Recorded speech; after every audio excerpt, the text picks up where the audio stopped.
ఒక్కసారి నా కూతురు చెప్పిన మాటలేనండి. తాత ఎక్కడెక్కడ పట్టుకున్నాడు బాస్ పోసుకున్నాక ఏ తాత పట్టుకునిందా వద్దు తాత మళ్ళీ ఎందుకు పట్టుకున్నాడు తాత నిద్రపోయేటప్పుడు పట్టుకున్నాడా నిద్రపోయేటప్పుడు అప్పుడు తూగుతాను నేను తిరుగుపోతా తాత ఆంజనేయ తాత దగ్గర పనుకుంటే పోయి ఇక్కడ పట్టుకున్నాడు. ఈ మాదలు చేసిన డాడీ ఆయన నా కూతురు చెప్తే ఏ తండ్రికి అప్పుడుంటాడు. చట్టపరంగా పోవాలని పోలీసు వాళ్ళకి కంప్లైంట్ ఇచ్చే వాళ్ళు వాళ్ళ దగ్గర డబ్బులు తీసుకొని వాళ్ళని వదిలేసి వాళ్ళు ఆ బాధలు చేశారు. పోలీసు వాళ్ళు ఈ బాధలు చేశారు. వీళ్ళు మా మర్దాలు ఇట్లా రమణ వీళ్ళు ఈ మాదల మీరు కేసు పెట్టినా కానీ మేము డబ్బులు కట్టేసి మేము బయటకు వచ్చినాం. మళ్ళీ హరిజనవాడ గ్రామం అది. ఓకే, నా కూతురు పుట్టింటాంచి 11 సంవత్సరాల నుంచి మా అత్తమామే చూసుకుంటా ఉన్నారు. ఓకే, వాళ్ళ ప్రజెంట్ అయితే ఆర్థిక పరిస్థితి బాగలేక మా అత్త కోయేట్కి వస్తా మా కూతుర్ని వాళ్ళ చిన్న కూతురి దగ్గర అంటే మా మరదల దగ్గర మా కూతురు బాధ్యత మా మరదలకైతే అప్పచెప్పేసి కోయేట్కి అయితే వచ్చింది. వాళ్ళు కొద్ది రోజులు బాగానే చూసుకున్నారు. ఓకే, ఒకరోజు ఏం జరిగిందంటే మా కూతురు మంచంలో పనుకోండి. ఈ మనిషి అనమాట. ఈ మనిషి ఏం చేశాడంటే మా కూతురు నిద్రమత్తులో ఉంది కదా అని మా కూతురు బట్టలు తీసేసి బలాత్కారం చేసి నోరు మూసిపెట్టి బలాత్కారం చేసి ఇంకా చేసేదానికి ప్రయత్నించినాడు. ఒకవేళ అరిస్తే నోరు మూసిపెట్టి ఒకవేళ ఎంత పనైనా చేద్దాము చంపేసేదానికైనా కానీ అంటే ఆ ఆలోచనతోనే బలాత్కారం చేసి చంపేసేదానికైతే ఈ మనిషి అయితే చూసినాడు. ముందుగానే నా కూతురు నిద్ర మత్తులో ఉంది. అందులో మళ్ళీ నోరు మూసిపెట్టేసినాడు, బట్టలు తీసేసినాడు. ఈ నోరు మూసిపెట్టేతలకి ఊపిరాడకుండా భయపడిపోయింది అనమాట. ఏం జరుగుతున్నదో ఏమో భయపడిపోయి ఒకపారిగా అరిసేసింది బుజ్జమ్మ అని. మా మరదలను అయితే అరిసేసింది. మా మరదలు వచ్చింది. అప్పుడు మా మరదలు వచ్చి ఇప్పుడు బిడ్డనైతే దగ్గరికి తీసుకొని ఏం జరిగిందంటే అప్పుడు బుజ్జమ్మ తాత అయితే ఈ మాదలు చేసినాడు, బట్టలన్నీ తీసేసినాడు, పట్టుకోరాని చాట పట్టుకొని ఒత్తుతా ఉంటాడు. నాకైతే నొప్పి వచ్చినది, భయం వేసింది. బుజ్జమ్మ నోరు మూసిపెట్టేసినాడు. నేను భయపడిపోయి గట్టిగా అరిచినాను. తరువాత మా మరదలైనా కానీ మా మరదలు వాళ్ళ భర్త రమణ అయినా కానీ వీళ్ళిద్దరూ ఈ మనిషిని దేనికి ఈ మాదిరి చేసినావు పసిబిడ్డనని ఒక్క మాట అడగల. తరువాత నా బిడ్డను వీళ్ళిద్దరూ బెదిరించినారు. తాత ఈ మాదిరి అని చేసినాడు అని నువ్వు ఎక్కడ చెప్పగాకని నా బిడ్డనైతే బెదిరించినారు. నా బిడ్డ భయపడిపోయింది. తర్వాత మా మరదలు మా భార్యకి ఫోన్ చేసి మా ఇంట్లో వసతి లేదు, నీ బిడ్డను చూసుకునేదానికి నీ బిడ్డ నువ్వు తీసుకోబో అని ఎమర్జెన్సీగా చేసింది. మా ఇంట్లో గొడవలు గాన వసతి లేదు అనే తలికే సరే అని నా భార్యను ఇంటికి పంపించిన. బిడ్డను తీసుకురాపో, మన స్వాధీనంలో పెట్టుకున్నాం, మనం చూసుకున్నాము అని. ఓకే, పోయింది, తీసుకొని వచ్చింది. ఓకేనా అని నా బిడ్డను మంచిగా అడిగింది నా భార్య.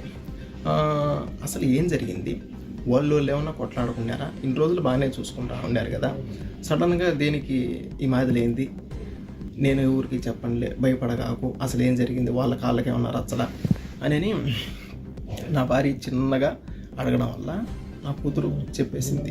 అమ్మ, నేను నిద్రమత్తులో ఉన్నాను, తాత బట్టలన్నీ తీసేసినాడు, ఇక్కడ పట్టుకొని చెస్ట్ దగ్గర ఊతినాడమ్మా, ఇంకా చెప్పరాని ప్లేస్లో పట్టుకొని గట్టిగా ఊతినాడు మా అరుచానని ఇట్లా మూత పెట్టేసినాడు, చేతితో మూతేసినాడు. నాకు భయం వేసిందమ్మా, ఈ మాదిరి చేసినాను, తర్వాత బుజ్జమ్మకి చెప్పినాను అని అప్పుడు చెప్పింది నా కూతురు. ఇంకా తర్వాత నేను చట్టాన్ని గౌరవిస్తా. ఓకే, మనము డైరెక్ట్గా ఇలా అని వెళ్ళకూడదు, వాళ్ళ పైకి రచ్చకి వెళ్ళకూడదు, మనము చట్టపరంగా వెళ్దాం. ఓకే, ఓబులవారిపల్లి పోలీస్ స్టేషన్లో ఈ మాదిరిలా జరిగిందని కంప్లైంట్ అని నేను చెప్పిన. ఓకే, ఆమెని నా భార్య వెళ్ళింది, కంప్లైంట్ ఇచ్చింది. తర్వాత వాళ్ళని పిలిపించినారు. వాళ్ళని పిలిపించి ఈ మాదిరిలా జరిగిన దానికి వాళ్ళను ఒక్క దెబ్బ కూడా కొట్ల, ఏదో 2 మాటలు తిట్టి ఆమెని అక్కడి నుంచి ఇంకా మీ జోలికి మీ బిడ్డ జోలికి ఇంకా వాళ్ళు రారు అని పంపించేసినారు. ఎవరిని వల్ల ఆడ పంపించేసినారు. ఓకే, ఆమెని ఆ రోజు ఇంటికి వచ్చిన తర్వాత మరుసటి రోజు నా భార్య కోయేటికి రావాలి మళ్ళీ రిటర్న్. ఓకేనా, ఆ రోజు నైట్ ఏం జరిగిందంటే నేను ఇది ఒక ఆడబిడ్డ పరువు అనమాట. ఇది ఒక ఆడబిడ్డ మానానికి సంబంధించిన వీడియో, బయట పెట్టుకోకూడదు కానీ పరిస్థితి వచ్చింది. ఓకేనా, బయట పెట్టుకునే పరిస్థితి వచ్చింది. ఓకే, తర్వాత వీళ్ళిద్దరు లక్ష్మీ రమణ వీళ్ళిద్దరు భార్యాభర్తలు మాట్లాడుకొని అంటే మా భార్య సైడ్ బంధువులకు ఫోన్ చేసి ఈ మాదిల వాళ్ళ బిడ్డను మా మామ ఈ మాదిల చేసినాడు, అందుకని ఓబులవారిపల్లి పోలీస్ స్టేషన్లో కంప్లైంట్ ఇచ్చింది మా అక్క. మేము పోలీసు వాళ్ళకు డబ్బులు కట్టి కేసు కంప్లీట్ చేసుకొని మేము బయటకు వచ్చినాం ఆయనని ప్రతి ఒక్కరికి మా భార్య వాళ్ళ సైడ్ బంధువులకి ఫోన్ చేసి మాట్లాడుతూ ఉంది. ఈ మాదిరి ఎంత పరువు తక్కువగా ఉంటుంది మాకు. మా బిడ్డ పబ్లిక్ చేసేది ఇదొకటి వాళ్ళిద్దరు, నెక్స్ట్ ఇంకొకటి పోలీసు వాళ్ళకు డబ్బులు కట్టి మేము బయటకు వచ్చినాము ఈ మాదిరి కంప్లైంట్ ఇస్తే అని, అదొకటి. రెండు ఓకేనా. ఆమెని మా భార్య నాకు ఫోన్ చేసి ఈ మాదిరి అంటా ఉంది బావా, ఎట్లా అంటే సరేలేబా నువ్వు మళ్ళీ వెళ్ళు పోలీస్ స్టేషన్కి వెళ్ళు, నువ్వు మళ్ళీ పోలీస్ స్టేషన్కి వెళ్ళు, ఈ మాదిరి అని చెప్పు, ఈ మాదిరి పబ్లిక్ చేస్తున్నారు సార్, పబ్లిక్ చేస్తే మాకే కదా భయసనము అని చెప్పు, ఏమంటారో చూద్దాము అని మళ్ళీ పంపించిన.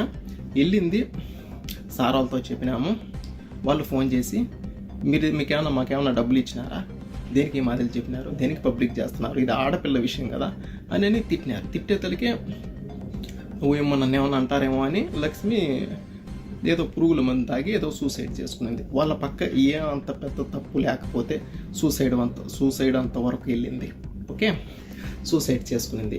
తర్వాత ఈ మాదిరి సూసైడ్ చేసుకునిందని అక్కడి నుంచి ఎస్ఐ సార్కు ఇన్ఫర్మేషన్ వాళ్ళు చెప్పినారనమాట. ఈ మాదిరి సార్ రాలేదు, ఈ మాదిరి ఏదో తాగిండదే అని.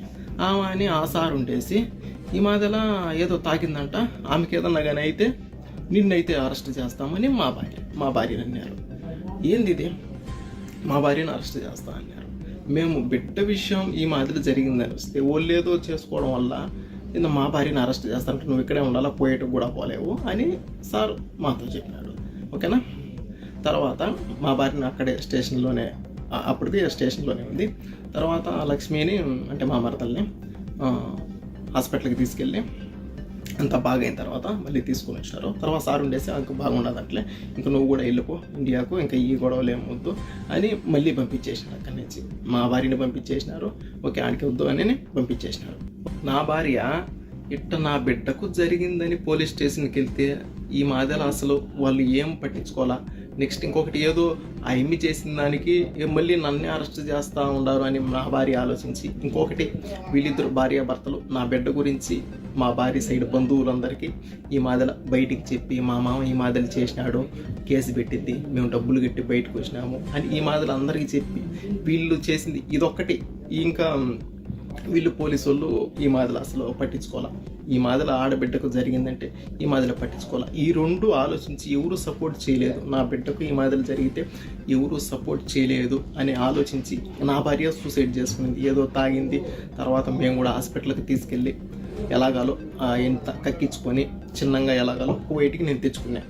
తర్వాత అంటే వీళ్ళిద్దరు లక్ష్మీ రమణ వీళ్ళిద్దరూ కలిసి అంటే పబ్లిక్ చేసినారు కదా, మా భార్య వాళ్ళ బంధువులకి పబ్లిక్ చేసినారు కదా.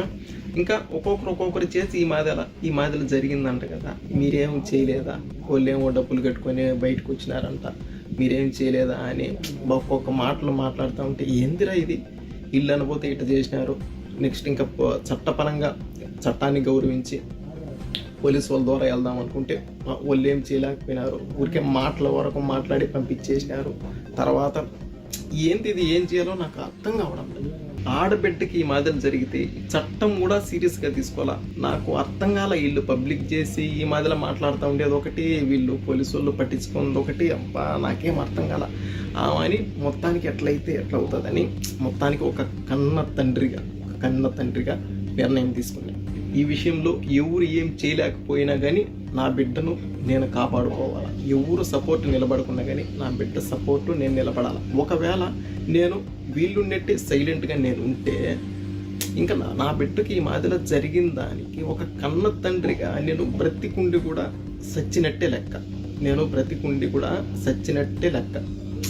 నా కూతురు డాడీ ఈ మాదిరి చేసినాడు, డాడీ పట్టుకున్నాడు, డాడీ గట్టిగా పట్టుకో, అక్కడ చెస్ట్ దగ్గర అక్కడ పట్టుకోరాని చోట పట్టుకున్నాడు, డాడీ బట్టలు తీసేసాడు, డాడీ భయపడిన డాడీ, ఇట్లా మూసుకున్నా డాడీ, నోరు మూత పెట్టేసిన డాడీ, భయపడిపోయినా డాడీ, ఊపిరాలేదు డాడీ అని చెప్తా ఉంటే ఒక కన్న తండ్రికి ఏ రకంగా ఉంటుందో ఒక్క రొంత ఆలోచించండి. అందులో వీళ్ళు పోలీసు వాళ్ళు ఏం చేయలేకపోయా, వీళ్ళు పబ్లిక్ చేసి ఈ మాదలా మాట్లాడేది ఒకటి. అబ్బా, ఇప్పుడు నిర్ణయం తీసుకున్నా, నా బిడ్డ జీవితం నాశనం చెయ్యాలి అని అనుకున్నా, అతని జీవితం ఉండకూడదు అని అప్పుడు నిర్ణయం తీసుకున్నా.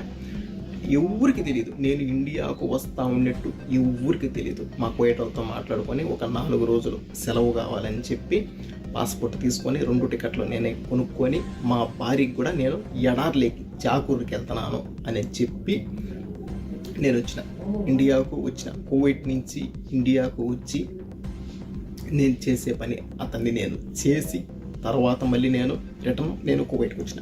ఒక్కటి ఆలోచించండి, నేను చేసింది ఓకే తప్పే, కానీ దేనికి చేయాల్సి వచ్చింది? ఎవరు దీన్ని పట్టించుకోకపోవడం వల్ల నేను ఈ నిర్ణయము తీసుకోవాల్సి వచ్చింది.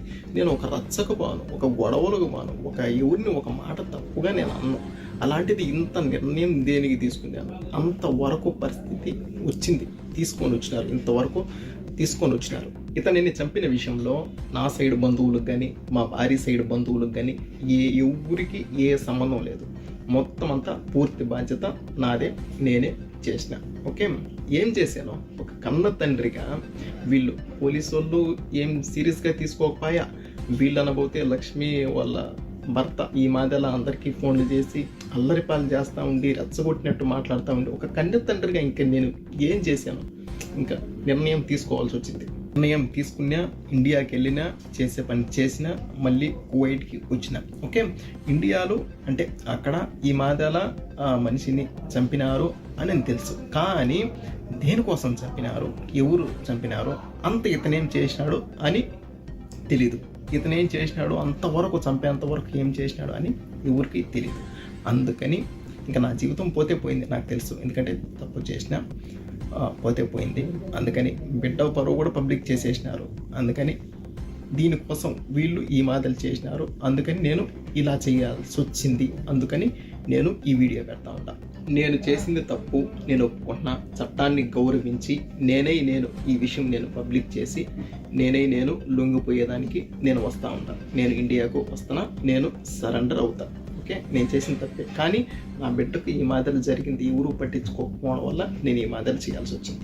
ఈరోజు నా బిడ్డకు జరిగింది, రేపు ఒకవేళ మీ బిడ్డకు, మీ ఇంట్లో ఆడవాళ్ళకు ఈ మాదిరి జరిగితే పట్టించుకోకుండా ఒకవేళ ఇంకెప్పుడు పట్టించుకుంటారో, తేటిగా ఆడబిడ్డల మాన ప్రాణాలు తేటిగా పోయిన తర్వాత, సమాధిలోకి వాళ్ళు వెళ్ళిన తర్వాత పట్టించుకొని ఏం ఉపయోగం? ఒక నా బిడ్డ గురించే కాదు, ప్రతి ఒక్క ఆడబిడ్డ గురించి నేను ఆలోచించి ఈ మాదిరిలో ఒకవేళ ఎవరైనా ఈ మాదిరి చేస్తే, ఒకవేళ ఎవరు ఏం చేయలేకపోయినా కానీ, ఒకవేళ వీళ్ళ బంధువులు అయినా కానీ, వీళ్ళ తండ్రి అయినా కానీ, అన్నైనా కానీ, తమ్ముడైనా కానీ, ఒకవేళ ఏదైనా చేస్తాడో తెలిసిన తర్వాత అలా భయపడైనా కానీ ఆడపిల్లల జోలికి రాకుండా ఉంటారు అని ఆలోచించి నా జీవితం పోయినా పర్వాలే, బిడ్డ పరువు ఈ మాదిరిలో పోయినా పర్వాలే, ఇంకొకరు బాగుంటారు కదా, ఇంకొకరికి ఇది విషయం అని చెప్తానే, ఇంకొక బిడ్డకు ఈ మాదిరిలో జరిగిందని చెప్తానే అప్పుడైనా సీరియస్గా పట్టించుకుంటారు కదా అనే ఆలోచనతో నేను ఈ పని చేసిన. ఈ వీడియో రాజకీయ నాయకులకు, సీఎం సార్ చంద్రబాబు నాయుడు గారికి చేరేంత వరకు షేర్ చేయండి. ఎందుకంటే ఈ మాదిరిలో జరిగిన దానికి ఆడపిల్లల మాన ప్రాణాల గురించి ఖచ్చితంగా వీళ్ళు మాట్లాడాలి. ఇలా జరిగిన దానికి ఖచ్చితంగా వీళ్ళు దీనిపైన రియాక్ట్ అయ్యి ఖచ్చితంగా మాట్లాడాలి. నా సపోర్ట్ మాట్లాడండి అని నేను అనడంలే. ఓకే, ఇలా జరిగినందుకు పట్టించుకోకపోవడం వల్ల ఈ మాదిరి జరిగింది. ఈ విషయం పైన ఖచ్చితంగా కువైట్లో ఉండే యూట్యూబ్ ఛానళ్ళు, ఇండియాలో ఉండే యూట్యూబ్ ఛానళ్ళు, మీడియా ఛానళ్ళు ప్రతి ఒక్కరూ ఈ విషయం పైన తప్పకుండా మాట్లాడండి. నేను ఇండియాకు వస్తున్నాను, నేను తప్పకుండా పోలీసులకు నేను సరెండర్ అవుతాను. మీరు ఇప్పుడు దీన్ని బట్టి, జరిగిన దాన్ని బట్టి మీరు ఏ శిక్ష చేసినా నేను తీసుకునేదానికి నేను రెడీ. నేనైతే ఇండియాకు వచ్చి మీకు నేను సరెండర్ అవుతాను. దీంట్లో మా వాళ్ళకి కానీ, మా భార్య సైడ్ వాళ్ళకి కానీ, నా సైడ్ వాళ్ళకి కానీ ఎవరికి ఏ సంబంధం లేదు. మొత్తం అంతా చేస్తే నేనైతే వచ్చి నేను మీకు సరెండర్ అవుతాను.